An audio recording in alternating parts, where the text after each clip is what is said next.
नमस्कार, मी गिरीश निकम. साम न्यूजमध्ये आपल्या सर्वांचं स्वागत. सुरुवातीलाच काही राजकीय घडामोडी आपण पाहणार आहोत. मंत्री धनंजय मुंडे आणि कृषी मंत्री माणिकराव कोकाटेंना पक्षश्रेष्ठींकडून अभय मिळाले. या दोन्ही मंत्र्यांवर पक्षाच्या पातळीवर कोणतीही कारवाई करण्यात आली नाही. केवळ कमी बोलण्याबाबत पक्षश्रेष्ठींकडून समज देण्यात आली. मसाजोगचे सरपंच संतोष देशमुख यांच्या हत्येनंतर मंत्री धनंजय मुंडेंवर गंभीर आरोप करण्यात आले. तर खोटी कागदपत्रे सादर करून शासनाकडून सदनिका लाटल्याचा आरोप कोर्टानं कृषी मंत्री माणिकराव कोकाटेंवर केलाय आणि 2 वर्षांची शिक्षाही त्यांना सुनावली. त्यामुळे नैतिकतेच्या आधारे या दोन्ही मंत्र्यांनी राजीनामा द्यावा अशी मागणी विरोधकांनी केली. मात्र विरोधकांच्या सातत्याच्या मागणीला केराची टोपली दाखवण्यात आली आहे.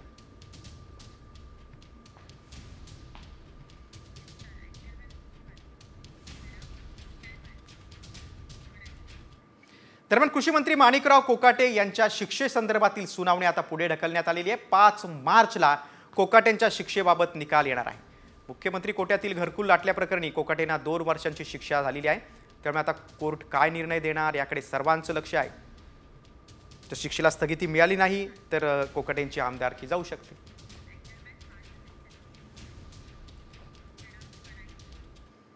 आता राज्यभरातल्या आणखी काही घडामोडींचा आपण वेगवान आढावा घेऊया 36 जिल्हे 36 रिपोर्टरमधून. पुण्यात भारती विद्यापीठ परिसरात 10 वाहनांची अज्ञातानं तोडफोड केलेली आहे. दहशत माजवण्यासाठी मंगलमूर्ती सहकारी गृहरचना सोसायटीत ही घटना घडली. भारतनगर येथे लाईट नसल्याचा फायदा घेत एका व्यक्तीनं ही तोडफोड केली.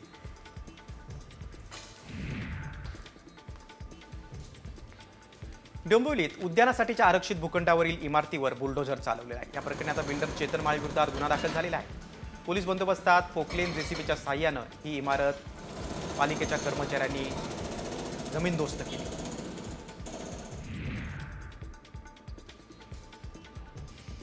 बुलढाण्यात मराठीच्या मुद्द्यावर बँकेत स्वाभिमानी शेतकरी संघटनेनं गोंधळ घातला. खामगाव येथील बँक ऑफ बडोदाचे मॅनेजर तिवारी हे बिहारमधील आहे. त्यांना मराठी येत नाही. या मुद्द्यावरच कार्यकर्ते आक्रमक झाले. त्यांनी गोंधळ घालत तिवारी यांची कानउघडणी केली.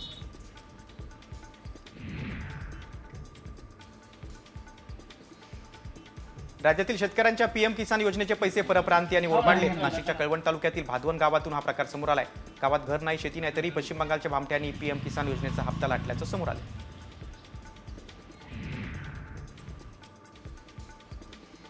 वांगणी बदलापूर रस्त्याचं काम संथ गतीनं सुरू आहे. यात पीडब्ल्यूडीच्या ठेकेदारानं रस्त्याची माती गटारावर टाकून ग्रामपंचायतीचं गटार बुजवलंय. त्यामुळे सांडपाण्याचा निचरा होण्याचा मार्गच बंद झालाय. ठेकेदाराच्या मनमानीमुळे नागरिकांमध्ये संतापाची लाट उसळली.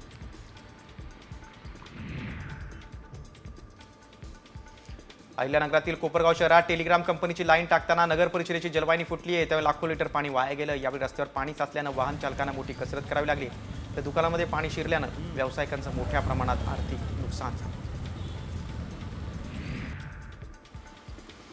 अहिल्यानगर जिल्ह्यातील भंडारदरा धरणातून मोठ्या प्रमाणात पाण्याची गळती सुरू आहे. प्रशासन मात्र त्याकडे दुर्लक्ष करते. धरणातून सुरू असलेल्या पाण्याच्या गळतीमुळे अनेक गावं पिण्याच्या पाण्यापासून वंचित राहण्याची शक्यता आहे. प्रशासनानं तातडीनं ही पाणी गळती बंद करण्याची मागणी ग्रामस्थांनी केली. हिंगोलीत प्रशासनाच्या मालकीच्या तलावातून अनेक जण मोटारीद्वारे पाणी उपसा करतायत. त्यामुळे ग्रामपंचायतीनं तलावातील पाणी उपसा थांबवावा असे आदेश जिल्हा परिषदेने दिले. दरम्यान पाणी उपसा करणाऱ्या शेतकऱ्यांवर कारवाई करण्याची सूचनाही प्रशासनानं केली. नाशिकच्या मालेगावजवळ मुंबई आग्रा महामार्गावर 2 भीषण अपघात झाले होते. त्यामुळे परिसरातील नागरिकांनी धरणं आंदोलन केले. त्यावेळी त्यांनी अपघातग्रस्त रस्त्यांवर स्पीड ब्रेकर बसवावे आणि अवजड वाहनांवर बंदी घालण्यात यावी अशी मागणी केली.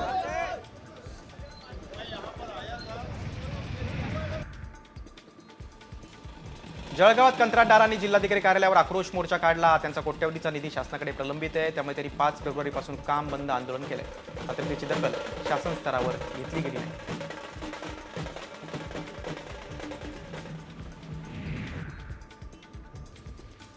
कोल्हापुरातील रिक्षांची भाडेवाढ आजपासून लागू करण्यात आलेली आहे. गेल्या 5 वर्ष रिक्षा चालकांकडून भाडेवाढ करण्याची मागणी होत होती. अखेर ही मागणी प्रशासनानं मान्य केली. प्रति किलोमीटर 3 रुपये अधिकचं भाडं आता कोल्हापूरकरांना मोजावं लागणार.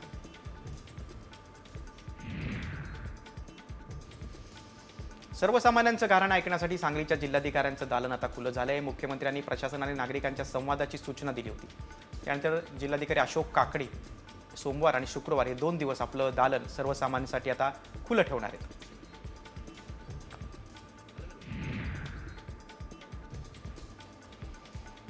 जालना शहरातील नावा रोड परिसरात रेड्यांची झुंज लावणाऱ्या 6 जणांवर गुन्हा दाखल करण्यात आला. यावेळी पैशांची पैज लावून झुंजीचं आयोजन करण्यात आल्यानं गुन्हा दाखल केला आहे.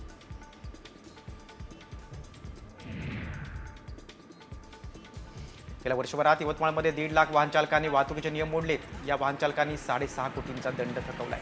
यावरून यवतमाळमधील वाहन चालकांना कारवाईची भीती नसून ते बिनधास्तपणे असल्याचं दिसतंय.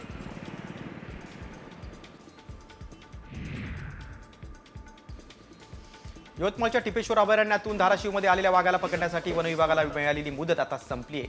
मात्र वाघ पकडण्यात वन विभाग सपशेल अपयशी ठरलाय. 28 फेब्रुवारीला संपलेली मुदत वाढवण्याची मागणी वन विभागाकडून करण्यात आली आहे. मात्र पुन्हा मुदत वाढ मिळते का ते पाहावं लागणार आहे.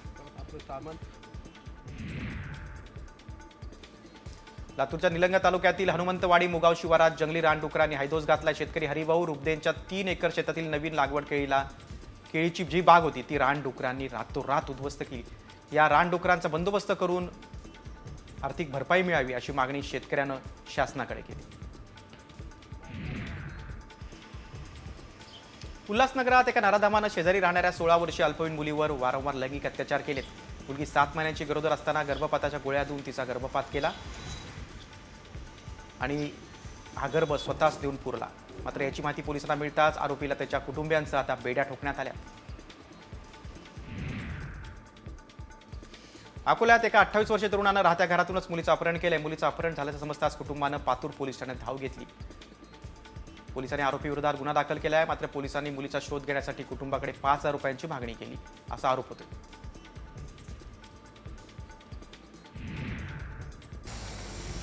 पालघरमधील वाडा तालुक्यातील खुपरी MIDCतील एका फार्मा कंपनीला भीषण आग लागली. त्यात संपूर्ण कंपनी जळून खाक झाली. अग्निशमन दलाकडून आग विझवण्यात आली. कंपनीत कामगार अडकले नसल्याची माहिती आहे.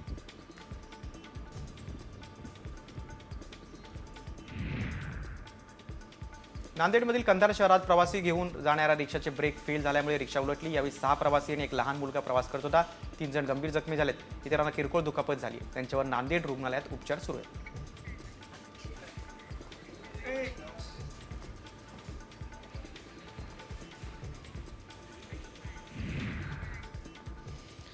तर पुढची बातमी आहे नामदेव ढसाळ यांच्याबाबत. दलित पॅंथर चळवळीचे संस्थापक कवी नामदेव ढसाळ यांच्या जीवनावर आधारित चल हल्ला बोल या चित्रपटाला प्रमाणपत्र नाकारणाऱ्या सेन्सॉर बोर्डाच्या अधिकाऱ्यांविरुद्ध कारवाई करावी अशी मागणी होते. दरम्यान यावर आता नामदेव ढसाळ यांच्या पत्नी आणि कवयित्री मल्लिका अमर शेख यांनी पत्रकार परिषद घेत नाराजी व्यक्त केली. तसंच त्यांनी थेट केंद्र सरकारला अधिकाऱ्यांच्या नियुक्तीवरून सवाल केलाय. तसंच चल हल्ला बोल सिनेमाच्या दिग्दर्शकानं आपली परवानगी घेतली नसल्याचा आरोप देखील मल्लिका अमर शेख यांनी केला.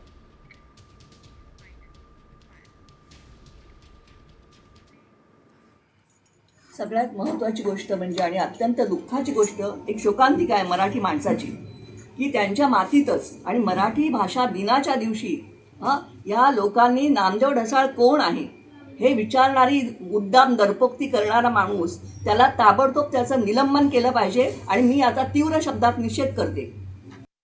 नामदेव ढसाळ यांच्या कविता आणि त्यांचं साहित्य हे वापरण्याची कुणालाही परमिशन नाही माझ्या परवानगीशिवाय. आणि त्यांनी त्या हल्लाबोल पिक्चरमध्ये नामदेवची गाणी वापरलेत, कविता वापरल्यात. कुणाला विचारून? प्रॉपर्टी ॲक्टप्रमाणे 50 वर्षानंतर ती मालमत्ता जे इंटेलेक्च्युअल प्रॉपर्टी असते ती समाजाच्या मालकीची होते. पण अजून त्याला 50 वर्ष झालेली नाही आहेत. तर मल्लिका अमर शेख यांच्या या आरोपांवर काय कारवाई होते ते बघणं महत्त्वाचं आहे. तर राज्यातल्या आणखी काही घडामोडींचा आपण वेगवान आढावा घेऊ. वर्ध्यात खवल्या मांजराच्या तस्करी प्रकरणातील आरोपींकडून आता वेगवेगळे खुलासे केले जात आहेत. त्यांनी पायाळू मुलींना गुप्तधनासाठी मांत्रिकाकडून घेऊन जात असल्याची बाब उघडकीस आणली. आरोपींच्या मोबाईलमध्ये मोठ्या संख्येनं पायाळू मुलींचे फोटो आणि व्हिडिओचा डेटा अधिकाऱ्यांना मिळाला.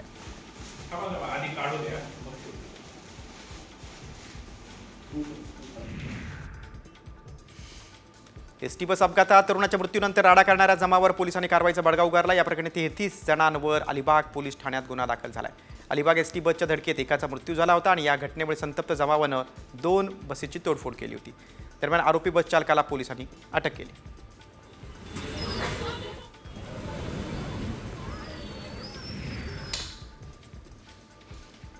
यवतमाळच्या निलजई गावाजवळ धाब्याच्या मालकाला बंदूक आणि चाकूचा धाक दाखवून 15,200 रुपये उकळून 3 आरोपी पसार झाले.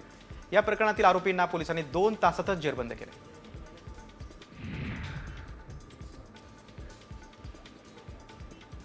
नांदेडच्या माहूरमध्ये अवैध वाळू वाहतूक करणाऱ्यानं तलाठ्याला मारण्याची धमकी दिली। यावेळी ट्रॅक्टर चालकाला अडवत त्याची विचारपूस केल्यानं धमकी दिली। त्यानंतर तो अवैध वाळूनं भरलेला ट्रॅक्टर घेऊन पसार झाला। मात्र या प्रकरणी आता सिंदखेड पोलीस ठाण्यात गुन्हा दाखल झाला आहे।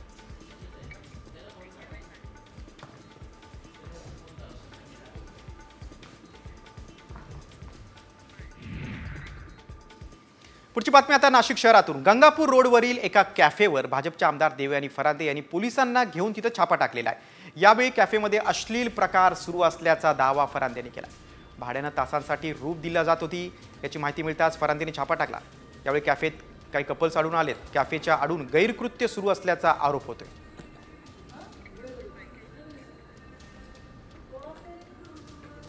ठिकाणी मी स्वतः धाड टाकली आणि त्याच्यामध्ये मला अतिशय वाईट अशा गोष्टी ह्या ठिकाणी आढळून आल्या। नाशिकची संस्कृती बिघडत आहे।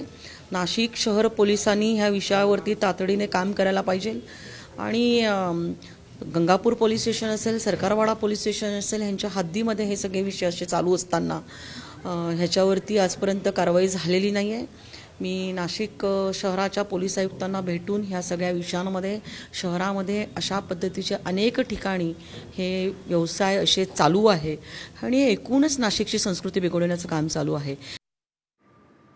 नाशिकमधील या बातमीनंतर आणखी काही घडामोडींचा आपण वेगवान आढावा घेऊया। परळीत वाल्मिक कराडच्या जवळच्या टोळीनं एकाला जोरदार मारहाण केली। परळीत ऑक्टोबर 2023 मध्ये ही मारहाण झाल्याचा दावा सामाजिक कार्यकर्त्या अंजली दमानी यांनी केलाय। या प्रकरणी पोलिसांनी एफआयआर घेतली नाही, तर कोर्टाची ऑर्डर 21 फेब्रुवारी 2025 ला आल्यानंतर देखील पोलीस एफआयआर घेत नव्हते। दरम्यान बीडचे एसपी नवनीत कावत यांनी एफआयआर रजिस्टर केल्याचं दमानी यांनी सांगितलं। सरपंच संतोष देशमुख यांच्या हत्या प्रकरणात 80 दिवसांमध्ये आरोपपत्र पोलिसांकडून दाखल करण्यात आले। या आरोपपत्रामधून वाल्मिक कराड हाच संतोष देशमुख यांच्या हत्या प्रकरणाचा सूत्रधार असल्याचं पोलिसांनी दाखल केलेल्या दोषारोपपत्रातून सिद्ध झाले। त्यामुळे वाल्मिक कराड भोवती आता कारवाईचा फास पूर्णतः आवळला गेलाय। धनंजय मुंडे जर राजकारणात राहिले तर अनेक करार तयार होतील असा गंभीर आरोप अंजली दमानी यांनी केलाय। मुंडेंचा राजीनामा लवकरात लवकर घ्यावा अशी मागणी देखील दमानी यांनी केली।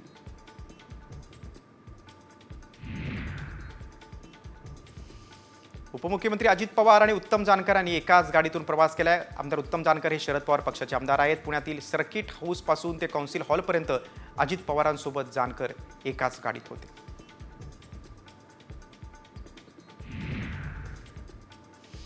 एकनाथ शिंदेंच्या आवाहनाला अजित पवारांनी उत्तर दिलेले आहे। भाजप, शिवसेना आणि राष्ट्रवादी काँग्रेस हे 3 पक्ष मिळून सत्तेत आहेत असं अजित पवार म्हणाले।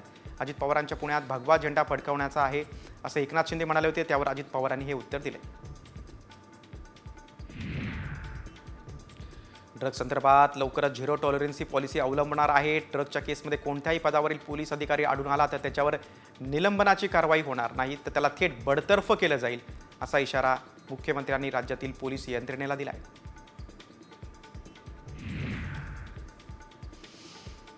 दापोलीत ठाकरे गटाला मोठा धक्का बसला। ठाकरे गटातील 9 नगरसेवकांचा शिंदेंच्या शिवसेनेत जाहीर प्रवेश झालेला आहे। शिवसेना नेते रामदास कदम आणि राज्यमंत्री योगेश कदम यांच्या उपस्थितीत दापोलीत हा पक्षप्रवेश पार पडला।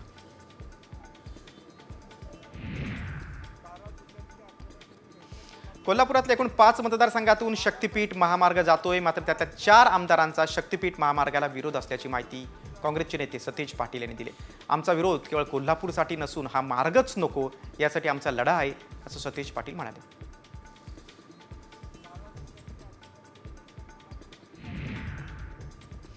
राहुल गांधींना नाशिक कोर्टात प्रत्यक्ष हजर राहण्याचे आदेश देण्यात आले। भारत जोडो यात्रेदरम्यान स्वातंत्र्यवीर सावरकरांबाबत केलेल्या वादग्रस्त वक्तव्याप्रकरणी राहुल गांधींविरोधात नाशिक कोर्टात याचिका दाखल आहे। सुनावणीला ऑनलाईन हजर न राहता प्रत्यक्ष हजर राहून जामीन घेण्याचे आदेश न्यायालयानं दिले।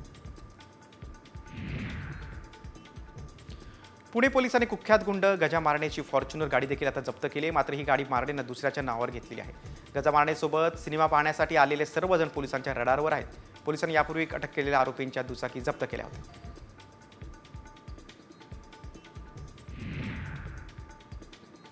पुण्यात एक व्हिडिओ व्हायरल झालाय, त्यात एक महिला 4 चाकीवर बंदी असणाऱ्या पुलावर गाडी घालणाऱ्या चांगलाच धडा शिकवताना दिसून आली। त्यात त्यांनी थेट मध्यापर्यंत आलेली गाडी मागे घेण्यास भाग पाडल्याचं दिसून आलं।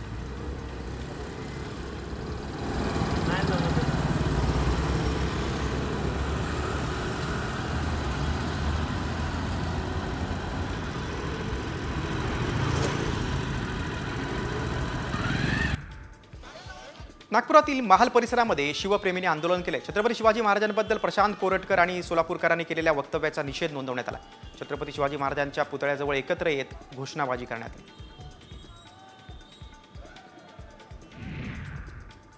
पुणे महापालिकेच्या सांस्कृतिक धोरणात तज्ज्ञ सल्लागार म्हणून राहुल सोलापूरकरची नियुक्ती करण्यात आली. राहुल सोलापूरकर यांच्या या नियुक्तीमुळे वाद निर्माण होण्याची शक्यता आहे, कारण सोलापूरकरांनी छत्रपती शिवाजी महाराज आणि डॉक्टर बाबासाहेब आंबेडकर यांच्याबद्दल वादग्रस्त विधान केलं होतं. आता मनपानं नियुक्ती केल्यानं आणखी वाद निर्माण होण्याची शक्यता आहे. जळगाव विमानतळाचा विकास अधिक वेगानं होण्याची शक्यता आहे, कारण जळगाव विमानतळाच्या विस्तारासाठी 5 हेक्टर क्षेत्र विमानतळ प्राधिकरणाकडे हस्तांतरित करण्यासाठी राज्य शासनानं मान्यता दिली. आता जळगाव विमानतळाच्या विस्ताराचं काम कधी सुरू होते ते पाहणं महत्त्वाचं आहे.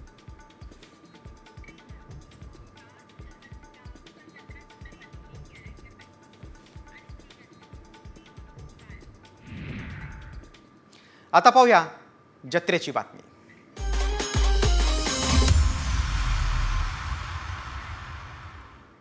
रायगड जिल्ह्यातील महाडचं ग्रामदैवत श्री वीरेश्वर महाराजांच्या छबिना उत्सवाला मोठ्या उत्साहात प्रारंभ झालेला आहे. श्री वीरेश्वर महाराज हे शंकराचे एक रूप आहे. या छबिना उत्सवाला शिवकालीन परंपरा आहे. महाराष्ट्रातील मोठ्या धार्मिक यात्रांपैकी ही एक यात्रा आहे. या यात्रेला छबिना असा स्वतंत्र उल्लेख केला जातो. महाशिवरात्रीच्या पुढे 5 दिवस चालणाऱ्या या उत्सव हळूहळू त्याला मोठं यात्रेचं स्वरूप आलेलं आहे. संपूर्ण महाराष्ट्रातून लाखोंच्या संख्येनं भाविक वीरेश्वर महाराजांच्या दर्शनाला येत असतात.